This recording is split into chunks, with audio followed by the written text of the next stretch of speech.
Total expense कितने होते हैं, उसमें प्रॉफिट मार्जिन कितना होता है?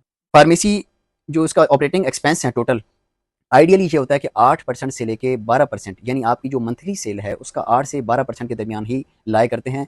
12% से जितना नीचे लेके आएंगे, 10% पे लेके आएंगे, 9% पे लेके आएंगे, इतना बेहतर रहेगा। फॉर एग्जाम्पल आपकी फार्मेसी की माहाना सेल 30 लाख रुपए है, उसका 1% कितना होगा?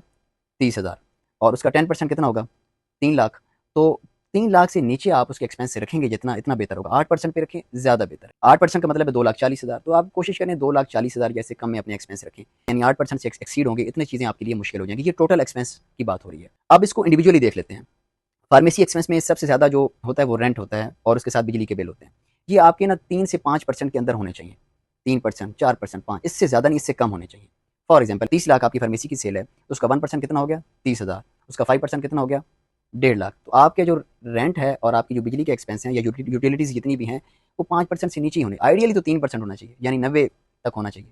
रेंट भी उसमें आ जाए, उसमें बिजली के बिल भी आ जाए, और बाकी छोटे मोटे अखराजात भी आ जाए। इसके अलावा जो मेजर एक्सपेंस होता है वो सैलरीज का है, जो हमने बात कर ली कि वो 3 से 4% तक होनी चाहिए। और उसके बाद 1%, 2% आपके, क्योंकि पैकेजिंग के एक्सपेंस हैं, शॉपर है, आपका इन्वेलप है, इसके साथ साथ प्रिंटिंग के एक्सपेंस हैं, ठीक है, खाना वगैरह जो, तो 1 से 3% के दरमियान ये लाइट करते हैं। तो आपका जो टोटल एक्सपेंस जाके खड़ा होता है वो 8 से 12% के दरमियान है।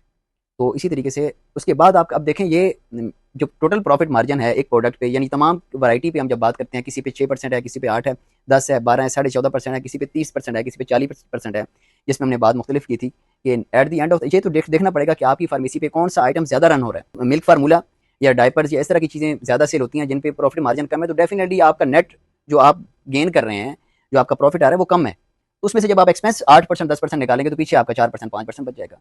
तो ये डिपेंड करता है कि आपकी फार्मेसी की लोकेशन हॉस्पिटल के पास है, आपकी फार्मेसी जो है वो हॉस्पिटल के अंदर है, आप मेडिकल स्टोर गांव में रन कर रहे हैं, तो वहाँ पे प्रॉफिट मार्जिन ज़्यादा है, वहाँ पे 20-25% तक आप कर रहे होते हैं। या आपकी फार्मेसी का स्टॉक बहुत ज़्यादा है, 1 करोड़ से ज़्यादा का है, तो आप बोनसेस स्कीम्स उठाते हैं। अब तो अच्छी अच्छी कंपनीज ने अपने बाकायदा बोनसेस ग्रुप लॉन्च कर दिए।